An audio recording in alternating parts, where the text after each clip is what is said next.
And it's good afternoon. Hey, Dave, how you doing? Doing well. How are you? Very well, thank you very much. Not too bad at all. We're back. It's Thursday. Happy Leap Day to everybody who's watching live right now. February 29th, as it is right now. Ken Carson will be happy in 10, 9, 8, 7. Hey, Ken, countdown was on. Thank you for tuning in, everybody, across the web. And thank you for watching if you're watching on the repeat show. We are here. What else have we got? What we've got to talk about before the show starts in? I honestly didn't rehearse anything today, but let's go on off the cuff here, David. What do we have to talk about? Let's see. Folk Alliance was last week. Anybody went to that? Let us know. And its festival season will be gearing up soon. We'll be heading out to Merlefest in April. So anybody heading there, be sure to come say hello to us. And you're working on a lovely festival lineup calendar for the website. Yeah, right? Working on that right now. Yeah. Well, not right now. I hope because we've got a show to do. But hopefully we'll have a whole thing with lists of festivals to check out, ones that we're going to be at, and ones that we're involved with throughout the year and beyond. I think my first one will be Merlefest in a month or two, which has got one awesome lineup going on. So looking forward to that. You will be at Rocky Grass, right? Probably, yeah. Yeah, we haven't really finalized that detail, but Grass Valley, Winfield, IBMA, a few others. So Brent was at Folk Alliance. Brent, leave a note in the chat. Was it good? Did you have a good time? What was your favorite part? Let us know. We're intrigued. So Brent Davis. All right, should we crack on? Because we got a good friend of ours today. We already know Mr. Bennett Sullivan, who's going to come and join us today. We're going to be talking about Bluegrass licks and beyond. He's going to be talking about his style, his composition techniques, but also his new platform, Daily Banjo Licks, that we've been partnering with. And we're going to go through a whole host of things, including finger picks, but lots of things to talk about. So let's bring him in, Mr. Bennett Sullivan. Hey, buddy. Hey, guys. How's it going? Hey, everybody. It's going well. Hope you are, too. We're doing pretty well, I think. Good. Yeah. I'm glad to be here. Thanks for having me. Yeah, this is, where are you at? Second appearance on Daring Live now? This is number 2. Yes. How does that feel? Is that second appearance? It was exciting. Yeah. As exciting as the first? I feel like I'm a little nervous this time. I don't think I was very nervous last time. But yeah, you're keeping me. Keep you on edge. Yeah, keep me on edge. No, but it's good. I always love hanging out with you guys, and it's fun to be playing one of these Hartford banjos, and I'm excited to share some tones from it today. Yeah. Yeah. Excellent. Well, why don't we get a taste of that right off the bat, as we do. Let's have you play a little something for us and see how she sounds, and then we'll let Dave get on with the proceedings. How's that? That sounds great. Awesome. Sure. Let's do it. What are you going to play for us, Bennett? Well, this one's not titled yet. I'm still kind of in the process of writing it. I've been writing a lot of new music lately, and most of it's not finished. I'll write a piece of something, and then I'll write another piece of something else, and kind of work on them, when I feel like I should. So this one, I don't have a title. So if anybody has any feelings or visions, I'd love to hear it in the chat box. There you go. There's a little challenge for you viewers out there. Leave a comment for a title for one of Bennett's new tracks in the comment section. Yeah. Let's hear it. Let's see what we do. All right. Sounds good.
Yeah. Whoa, whoa, getting it Yeah. out there, getting in it. Yeah, that sounded great, Bennett. Thank you. Really Thanks. good. Thanks. Yeah, I was writing some notes as you were playing it. Okay, all right. And it's just like one thing I wanted to ask is, how do you write if writing like a claw hammer piece versus a 3-finger piece? How does that differ? Ooh. Well, that's a good question. It kind of I don't know if I have a good answer for that, because I was working on this exact same piece in like 3-finger style yesterday. Okay. So I was like kind of feeling it out, and I was like, nah, I don't want to do that. And I really like the way it sounds clawhammer. But yeah, I don't know if I really have a concrete way of approaching it. It's not different. I don't think it's different, my approach. I'm still thinking in sections. It's still like, okay, here's a section. Okay, I like that A section, but maybe I want to tweak the second part of that A section and make it transition into this other part. Or in this composition, it's the first phrase.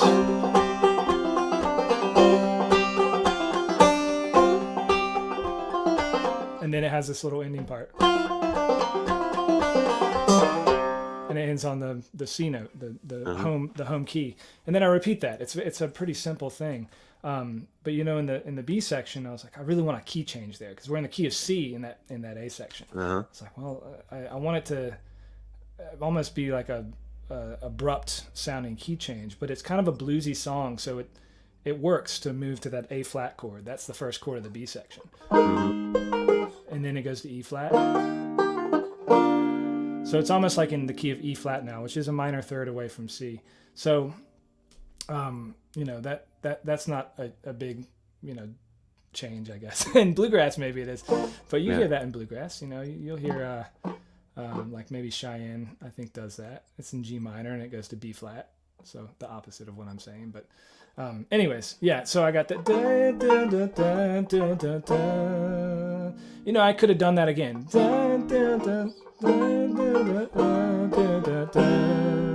But I wanted to do something different there, so I was like, and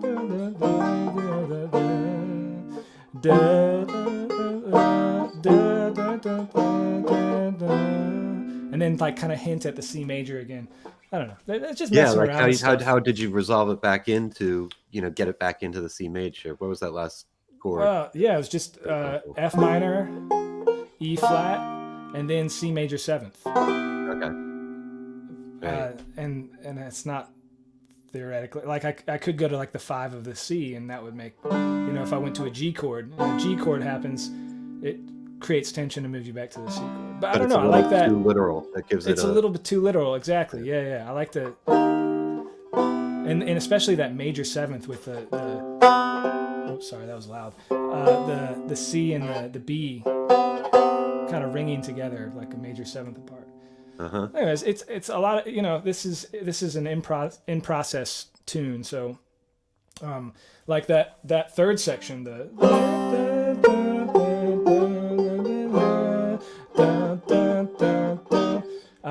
I wrote that like literally before we got on this thing today. And I was like, okay, I'm going to try it. And in my head, like while I was playing it, all right, am I going to do this? Am I going to do this? All right, I'm going for it. And yeah, I like that. It's like a very classical, like kind of sounding thing. And that has like a D7th in it, and then like a G augmented. And I'm in double C right now, which is really fun for all these chords. Like in bluegrass, that's like our G chord for like G tuning. We play that and we're playing like a straight up G triad. Sure. But in double C, it's an augmented 7th chord. So I don't know. It was that discovery was kind of cool. I didn't know. I didn't never realize that either. That's a good one. I got. So the form of it is three sections plus that intro. There's a little intro there, yeah. Right, and your finger picking there. Yeah. So that just nice feels better. Contrast. Yeah, because I could go. I don't know how I do it, but it feels good to have it kind of vibing on that like C 7th sus chord, and then I don't know. It's all pieces right now. Like I don't really know what it's going to turn into. It sounds like you're there. Like a fully fledged piece of music. I don't know. Yeah. And what we'll was see. the form? Do you have the form clearly defined? Like, or were you So kind of winging it because it's still kind of? I was kind of winging it. It has the intro, and then I go A B C, and then A B outro ending. Okay. That's kind of what I was like messing an with. interlude. You aren't really. Yeah. You don't go back to it. Yeah. Maybe it'll happen twice in the song. I don't know. We'll see. Okay. Yeah. Let's see if anybody's got some names, and I'm looking in the chat real fast. See if anybody came up with some great names. I don't think I see any. Well, anybody? Okay. We're waiting. And how when you're writing, how do you get out of doing like your cliche little licks and everything that you've done in everywhere else? Like, how do you break out of that thing and kind of come up with something that's fresh and doesn't just sound like banjo lick tune? Yeah, that's a good question too. Sometimes I'll let myself do it in the initial writing process. Like I'll try to just kind of go stream of consciousness. I'm just writing this. I'll record it on my voice memos on my phone and just go into it. And that's like my creative creative mode. And then after the fact, I'll go back, listen to it, be like, all right, well, that's a little bit too like, I don't know if, too licky in that part. There's too many cliches. Right. I do that all the time, or like I've heard that. I've heard someone else do that.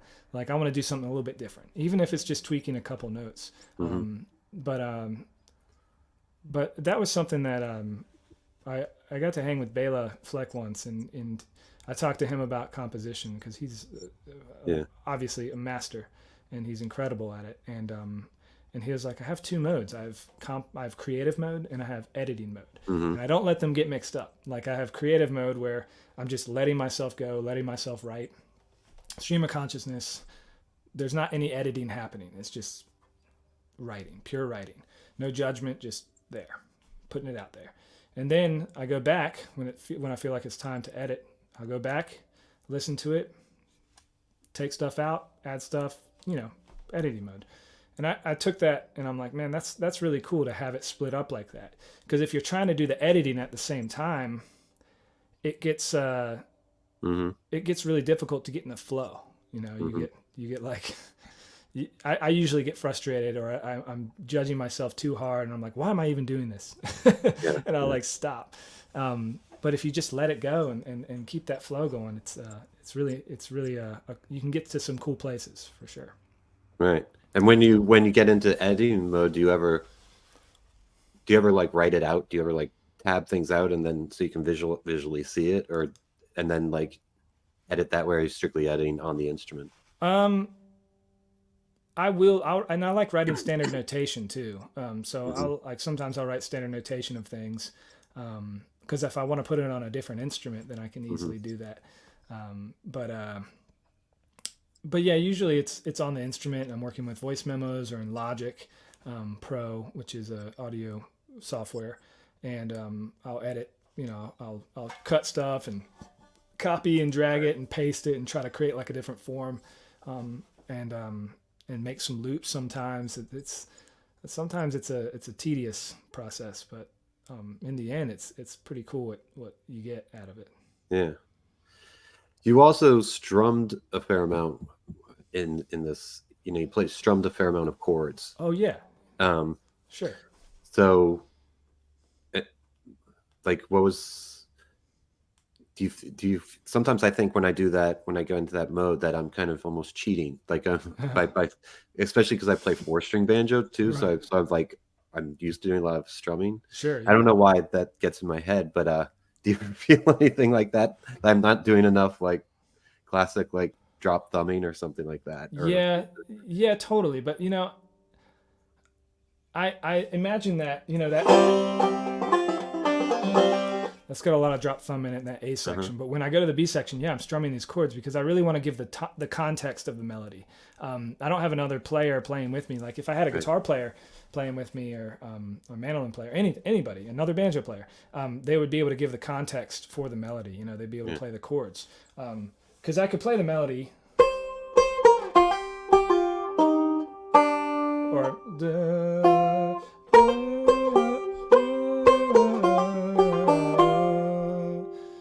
and then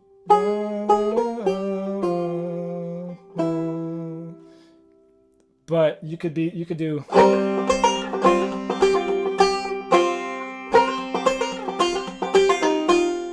know, and then you're like, okay, well, it's open C the whole time. You don't have the context. But if you have that A flat in there, it's very obvious, like the harmony and like kind of like the vibe of that section. But you know, ideally I would like maybe orchestrate this a little bit more and put, you know, the melody on a mandolin player would play that, or a fiddle player. Do, do, do, do, do, do, do.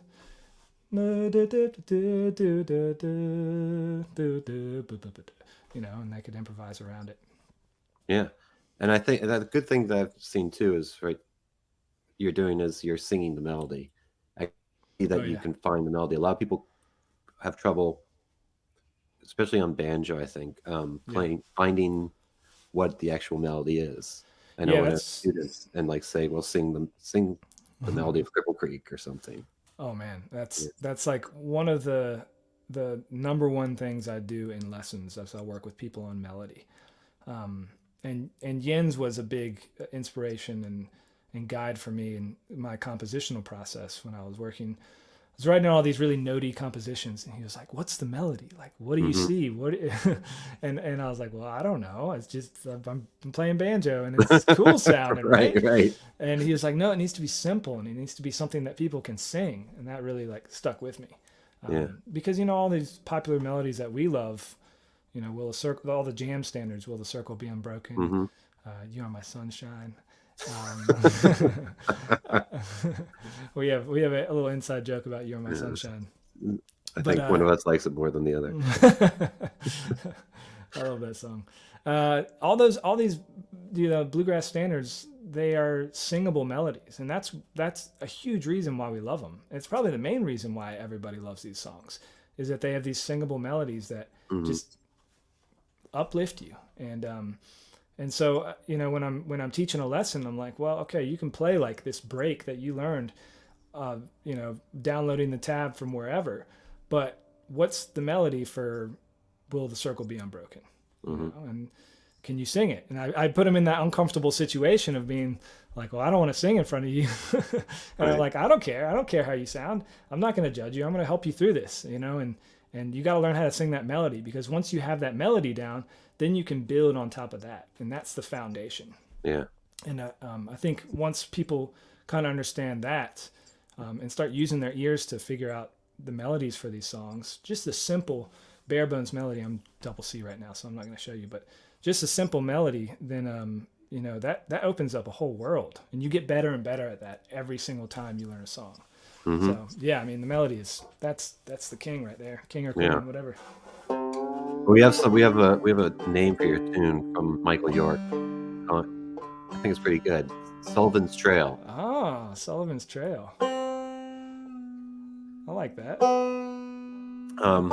Let's see. We have a question in here from Banjo Dan saying, "I wonder if Bennett could share the setup he uses to produce them." I see where he's going. To produce the let's get into that a little later, actually, or to produce your licks for Daily Banjo Licks. Oh, behind the scenes. Behind the scenes. All right, man. Getting some technical. Yeah. We can do that. Well, we just mentioned Daily Banjo Licks. Let's sure. Let's talk about what this is. You're a great teacher. You've done a lot of teaching, and you've launched this new platform that gives people banjo licks in their inbox. So tell them what it actually is, you know, in depth. Right. So I came up with this idea about 6 months ago, and I think I came about it after I wrote this email to my mailing list, and then I went on a hike, and I was like, man, that would be really fun. It would be kind of a good challenge for me, to email a group of people a lick every day, and so I wanted to make like a really fun learning experience that was inspiring and creative, and not super.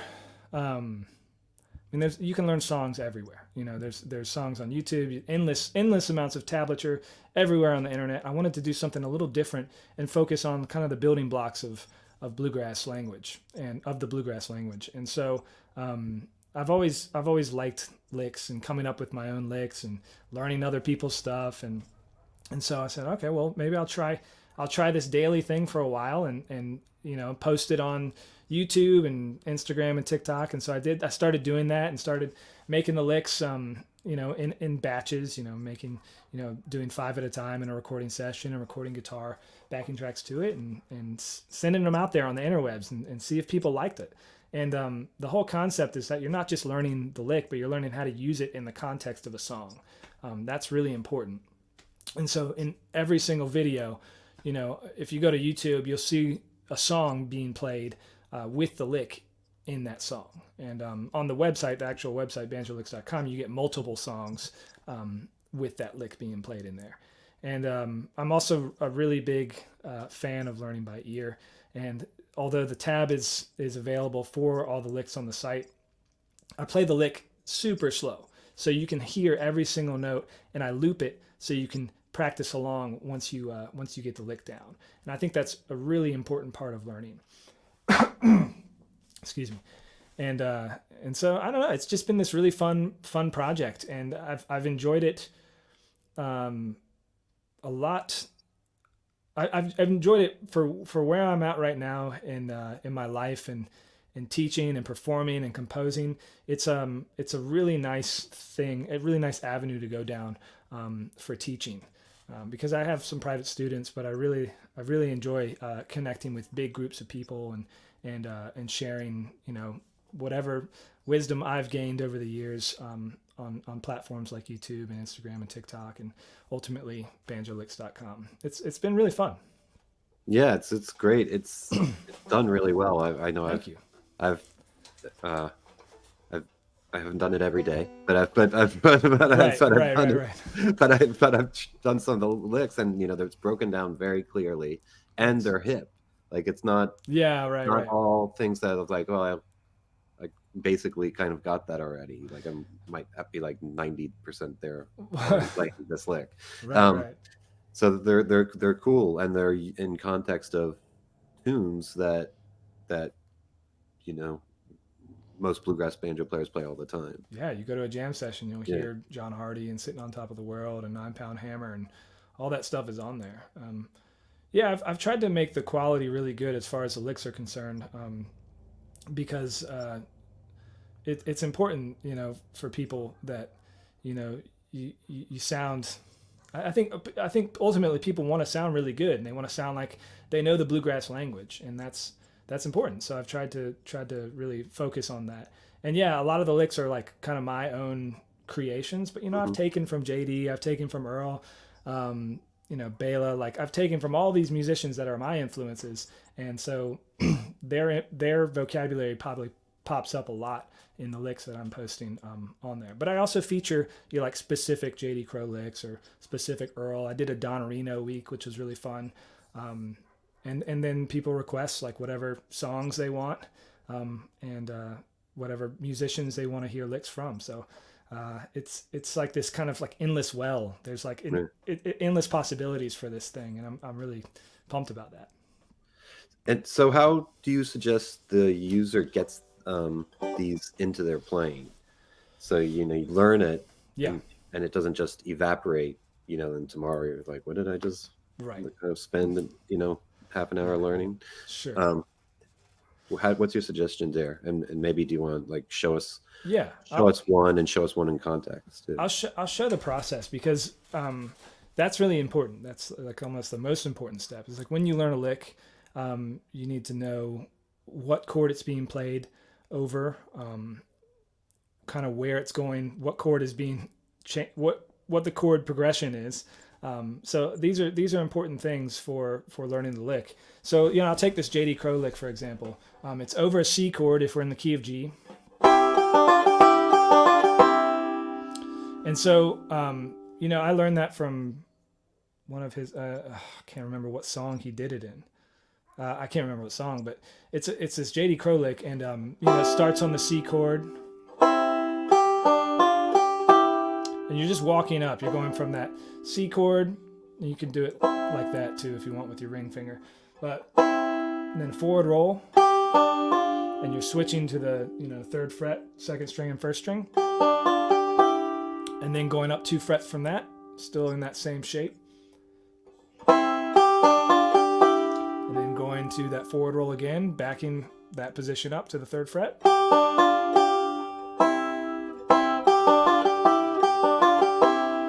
On the website, I'll play it really slow so everybody can play along. And you might, everybody might want to, go back and learn this if they want to.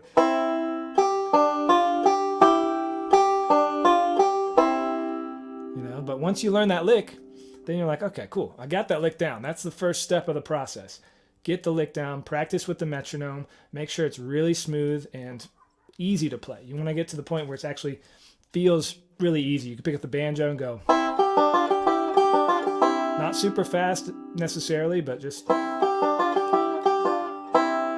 I messed it up there because I was thinking about what I was going to say.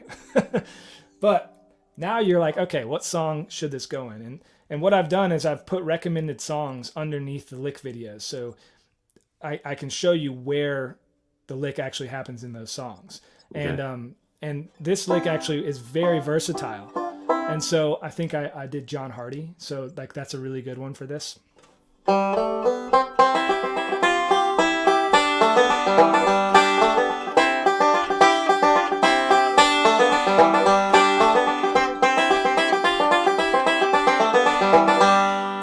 Anyways, you can see where I put it in there. And a great way to practice this lick in John Hardy is to do it on every single C chord. I wouldn't necessarily recommend it doing that all the time, but just for practice purposes to get it in there.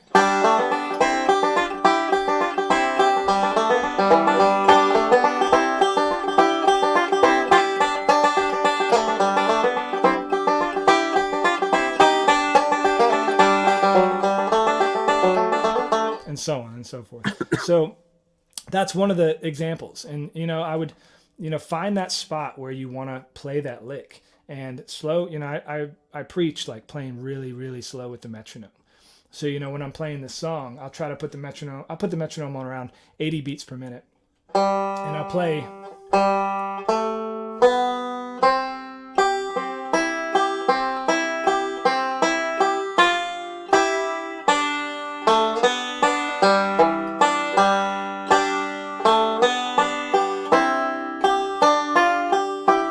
Pick that spot. I'll be very specific about where that lick is supposed to go in the song. I like kind of create an arrangement out of it at first. And the more you do that and the more you put it into different songs, then it's going to become more of a second nature thing. And you'll just intuitively know at the jam or at the show where it's supposed to go, where this lick could go. So another example is like 9-Pound Hammer.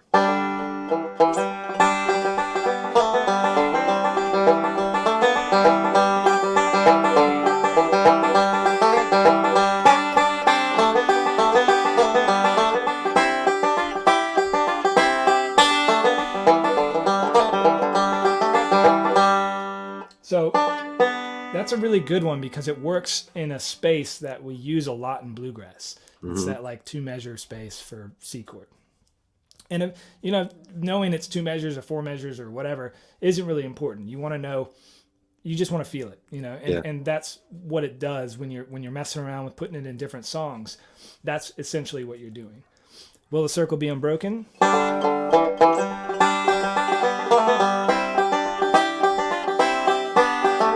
Wait. Will the circle be? I messed up that melody.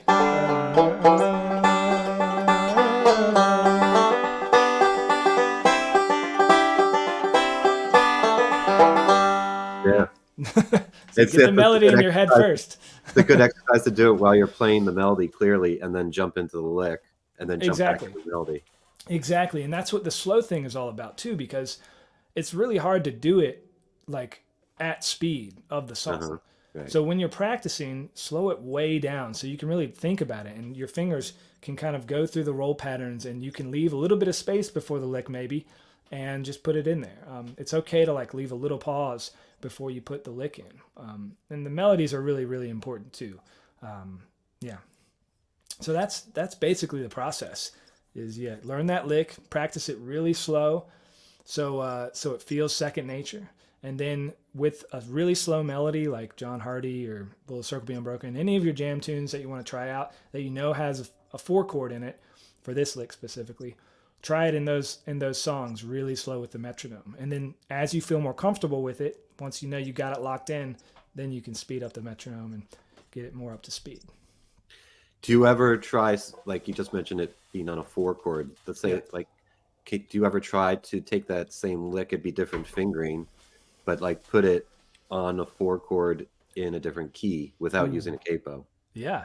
Like, like in, say you're playing, you're playing in C or something, and then you need to turn that C lick into an F lick, but it's essentially the same thing. But let's try that. So, and I've got a couple of those on the site, but yeah, I mean, you could even do, one of my favorites to do is Dark Hollow, because it's got a cool chord progression.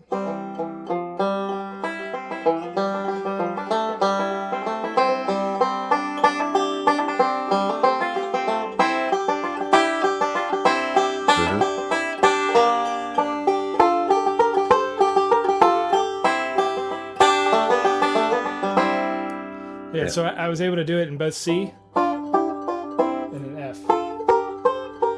But essentially, yeah, I mean that's the pattern. It's once you figure out that pattern too, it's a great thing to go and put it into another key. And then you just move that position up to your F position out of this. And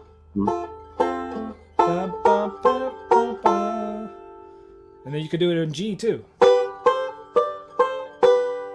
Yeah, I mean that's a great one for all those positions. Yeah, nice one. Yeah, that sort of things often makes me understand how it's working when I do something like that. Like as opposed to just memorizing the numbers. Right. I start to like, oh, it's doing this shape, or it's doing this like this harmonic thing, Yeah, absolutely. So like the like bullet point things to get this into your playing would be what? Bullet points are, first, learn the lick, preferably by ear. Practice on loop with the metronome. Get that lick down under your fingers so it feels second nature. Take a song, one of the recommended songs on Daily Banjo Licks, or one that you know that you think the lick will work in. I think this one's titled like J.D. Crowe 4-chord lick for John Hardy or something like that. So you know it's over the 4-chord. So you could say, okay, well, I know Will the Circle Be Unbroken has a 4-chord, or Fireball Mail wouldn't work. Fireball Mail does not have a 4-chord in it, so that would be one that you wouldn't use this lick in. 9-Pound Hammer, My Walking Shoes, Hand Me Down My Walking Cane, all that stuff, all those it could work in. And so you can make a list, or you can just go through, songs that you think it would work in and try to stick it in the song, at a slow tempo.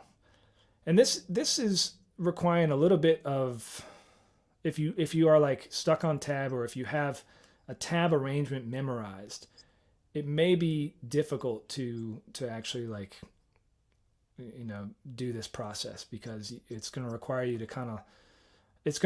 to understand where you are in the song and what the chords are and stuff. So I'm not saying it's not possible. It's definitely possible. But in my experience working with people who are like kind of using tab as a crutch, I have to break things down for them and say, this is the melody. You got to learn the melody now. And once you learn the melody, then you can build up your own version. For example, let's just take Will the Circle Be Unbroken. This is one of my favorite things to do. Yeah. Is you take Will the Circle Be Unbroken, and you just learn the basic melody.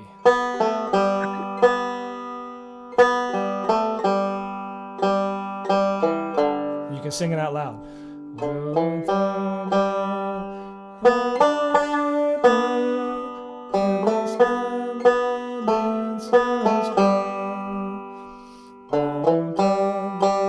And you repeat that, and you play that with the metronome. You get that melody down as if you were singing it, but you know, your voice and your ears, and the banjo is just an extension of your body and what you're hearing. So if you can hear something and sing it out loud, then you can put it on your instrument. And that's something you should practice when you're learning these standard songs. I know it's cool to play, you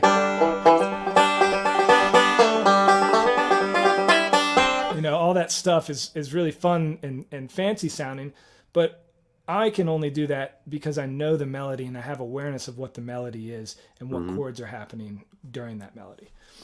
So that's like first step, is like learn that melody basic.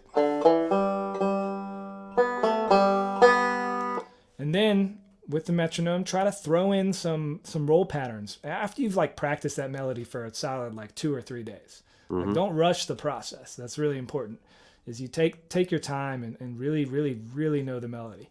And so I'm going to throw some patterns in there. It's not going to be like I'm doing a forward roll here, I'm doing an alternating thumb roll here. I'm just kind of making up like fills to fill the space in between the melody notes. So it sounds like this.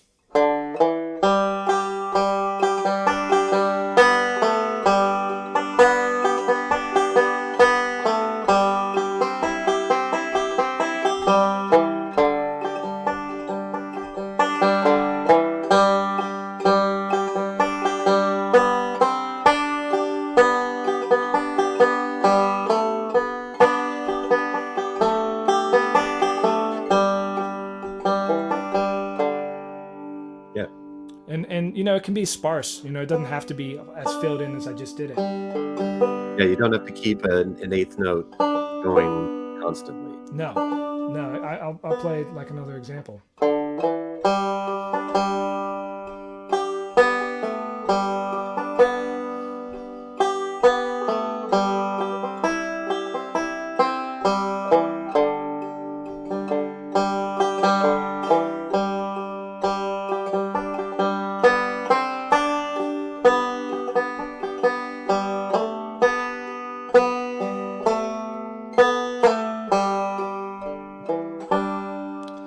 And that's a really, really nice way to play Will the Circle Be Unbroken. Like if I heard someone at a jam session do that, like really good time, bringing out the melody, not playing a bunch of crazy fast stuff out of time, I would be like, man, you're doing great. Yeah. Like you're right on the right path. And then, you know, that's step 2, is add those rolls in there as those like kind of fill spots in there. And then what you want to do is start to add in some slurs.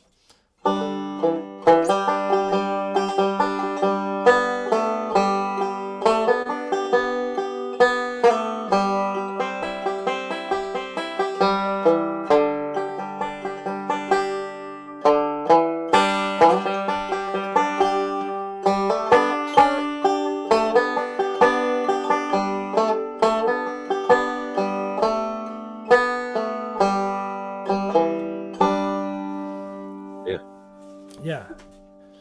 And I think once you get to that step, then you got to say, all right, I've learned this melody pretty well, and I can play it with slurs. Now, I kind of want to know what Alan O'Brien does on this, or J.D. Crowe, or Sammy Sheeler.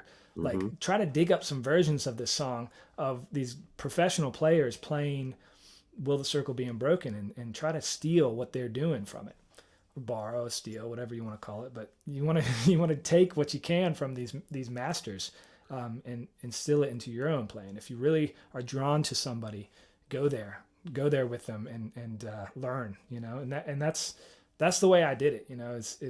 I would listen to records over and over again, and I'm lucky because my son is into bluegrass. He's been really into.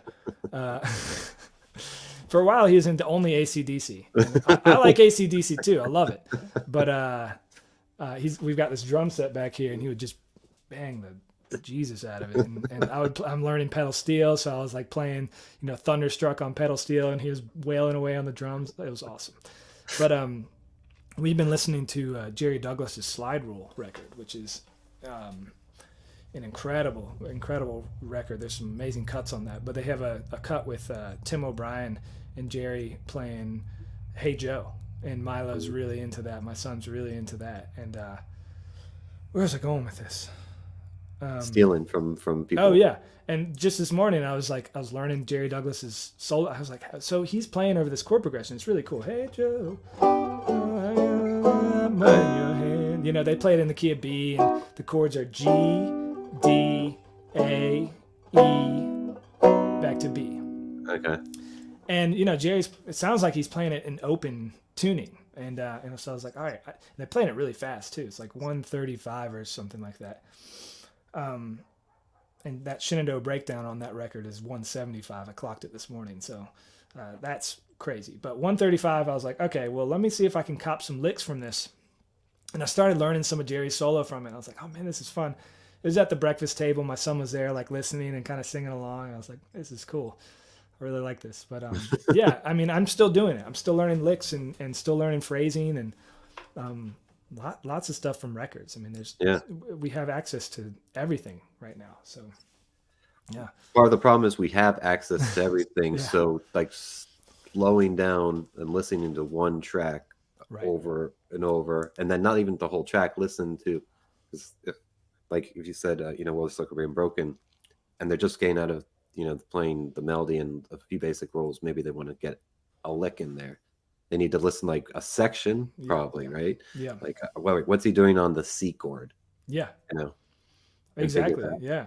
Yeah. I mean, you're right. We do have access to we do have access to everything, and it can be hard to pick and choose and slow down enough to really, really play slow with the metronome, and really pick out that one lick. Like, what is he doing there? And loop it over and over again. But that's what everybody that you respect and admire, they have all done that. And they've all slowed down, played with the metronome slow, got it super clean, and then you move it up.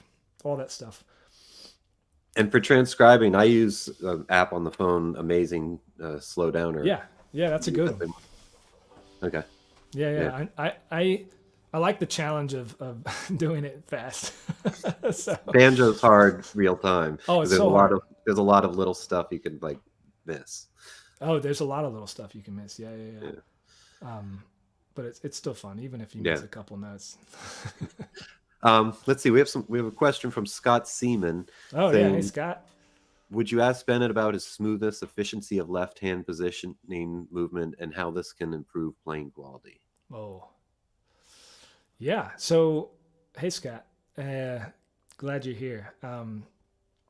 So I studied classical guitar when I was in high school, and my classical guitar teacher was like, got to get your left hand. He was all about left hand. He was all about technique in general, like right hand, left hand. And I really focused in on left hand technique. I posted a video with some exercises about a week ago, and I can't remember exactly the exercises that he showed me. I wish I could share those, but really it comes back down to going really slow with the metronome and being conscious of your shifting in your hand. And there's a lot of things that I worked on when I was working on single string playing a lot, that I would do with my left hand shifting wise. So for example, Jens Kruger taught me this 3 notes per string scale. And so you're doing like a G major scale, starting on the G on the 4th string, 5th fret, and you're doing 3 notes per string. That's no exceptions. So you're going G, A, B, and you gotta get each of those notes clean. See my hand, how stretched out my hand is? And my thumb is back here. I don't know if you can see it, but it's like almost on the same side as my fingers. It's like not really in the middle, kind of almost on the same side as my fingers. And so I'm going 3 notes, and you can go thumb, index if you want, but I'm just doing thumb, thumb, thumb, because we're focusing on left hand. Don't give yourself too much to digest. So we got that. And then when I move to the 3rd string, I'm trying to make that movement as quiet, as subtle as possible. So it looks like I'm barring, but I'm not barring. I'm putting my index finger so you can hear all the strings. I'm not muting those strings, but my pinky is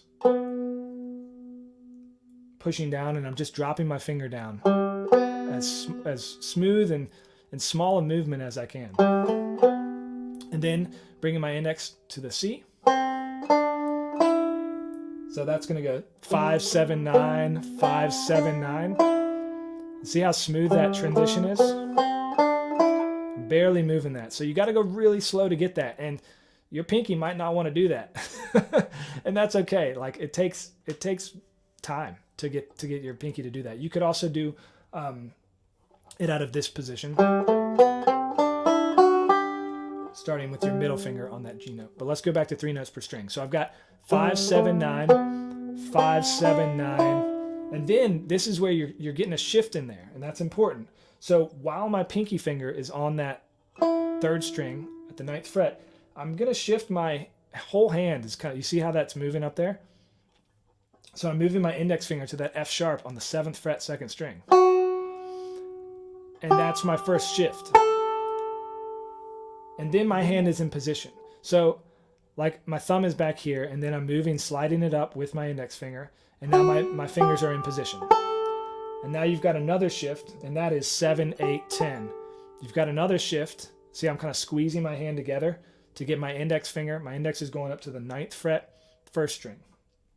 So we got 7, 8, 10 on the 2nd string, and then shift 9, 10, 12. So we got that. That's a pretty significant shift. You're going up 2 frets.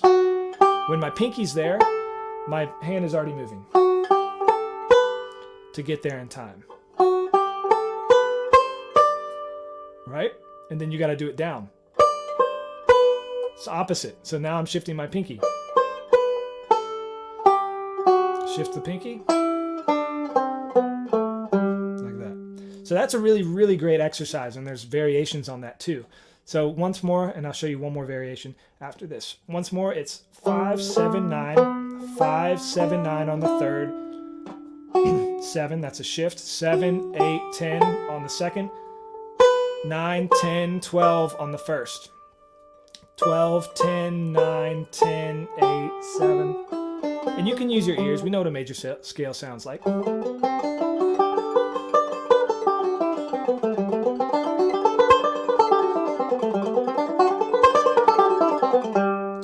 And you can speed it up and ramp it up with the metronome, of course. Make sure you're using that metronome. And then a variation that I would do is in thirds. So you're going up a third and then back a second. So you're going, and that's the intervals that we're talking about, not the frets. So we got G, B, A, and then you're going back one. So bam, bam, and then A, C, and then B, D, C, E, D, F sharp. We're running out of time, so I'm aware of the clock, so I'm just going to show you this one slowly so you can try and figure it out on your own. Do this after you've learned the actual major scale. Don't jump right into this thirds one. So we got...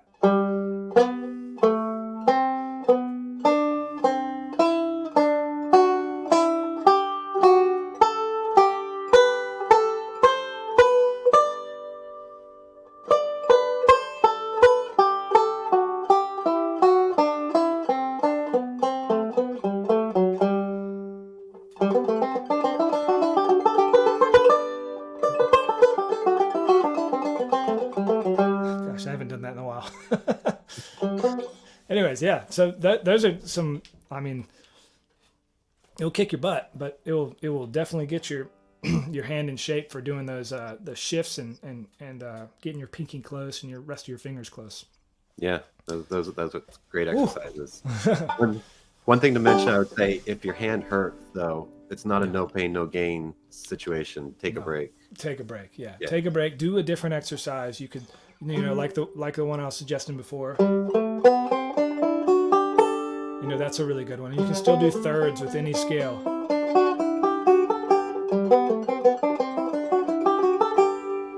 And that's a little bit less intense on your left hand. Yeah. Yeah.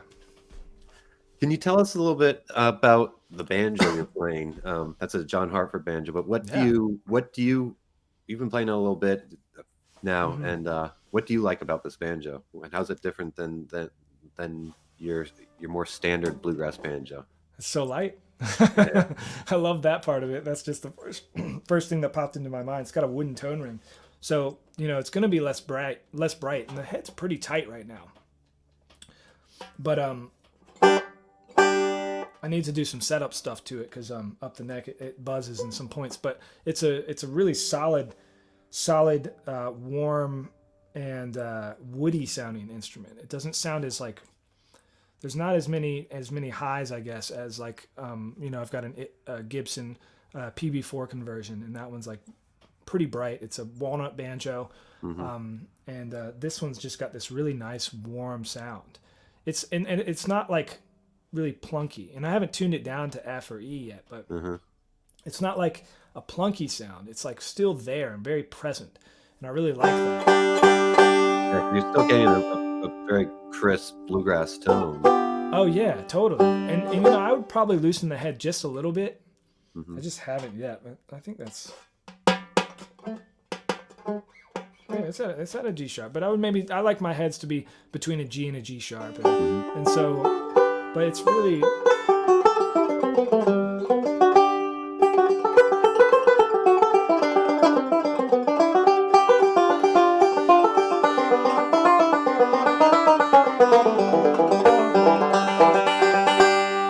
It's like when you get back to the bridge, it's not like it's brash, but it's still in that. It's got that like really sweet bluegrassy tone. And you can dig in. You can really, play some. I don't know, play some hard driving bluegrass with it. It's a really versatile instrument, I found. Cool. Yeah. And what finger picks are you using? Which on the fingers? Which one are you using right now? The fingers. Yeah. I'm using the Pro Pick Heritages. All right. Heritages, and they're what awesome. Do you like about them? They're really, really close to the old Nationals that I've played, and I had a set of Oval 8 Old Nationals, and they were great, super warm sounding, very comfortable, and these are really close to that. I like these picks a lot. There's not a lot of pick noise. You can. The comfort level is really high on these. Like putting them on my fingers is easy. I don't have to adjust them a lot. The bands are nice.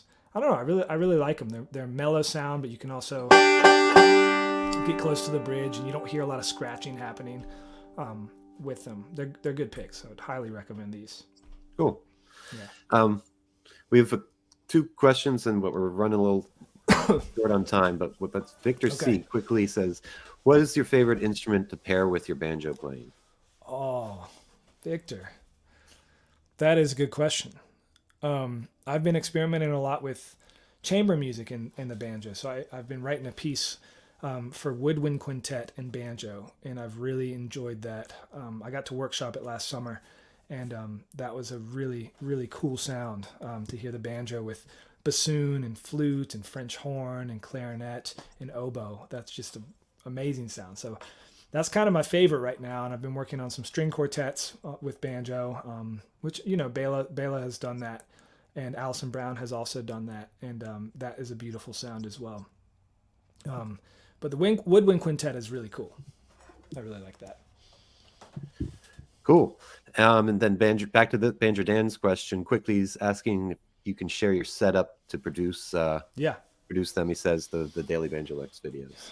Absolutely. So I'm using a Universal Audio Apollo interface into Logic, running a KM184 Neumann KM184 microphone into that.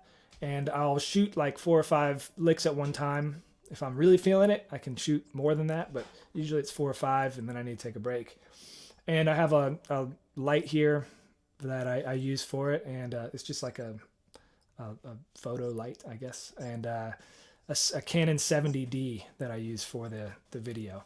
And what I'll do is I'll record the licks, I'll batch them out. I'll put the click track at the beginning of each lick that I need to record guitar to, or each song that I need to record guitar to. I'll record the guitar for the lick and the song, and that is all done on the KM184 as well. Mix it real quick, and I've got kind of a template set up for that. Mix it, export it, edit it in iMovie, and then I'll edit it once more for Instagram and socials and the website. And I do that editing on another software online called Canva. And that's it. Cool. Well, thank you for being here. Everybody Absolutely. Go to dailybanjolicks.com and check out the licks. You'll get a lick every day, plus more on the site. And Jamie, do you want to jump into your fest and say anything? There you go. Sure. Good afternoon. That was awesome. Really, really insightful. I was monitoring some of the guys up on Instagram as well. So welcome to everyone on Instagram today. That was awesome. No, that was great, man. Always a pleasure to have you on. And it's always like a really relaxed conversation, and yet like you come away learning more than you anticipated that you would be learning. Oh, so it's always a good time, as So it were. you have low expectations, and I exceed those expectations. That's good. No, I have higher expectations, and then you still And blow I those exceed out them. the water. Oh, love it. So, Thank you. see what I did Well, there? thanks. Yeah, you did it. It's a good setup. Absolutely. Yeah. No, Yeah, that was well- really, really good fun. Awesome. Yeah, no, that was great for me too. Thanks for having me, and thanks everybody for showing up and your comments and questions. That was cool. Yeah, we'll have to do it again. I feel like this conversation probably could have gone on for a second hour.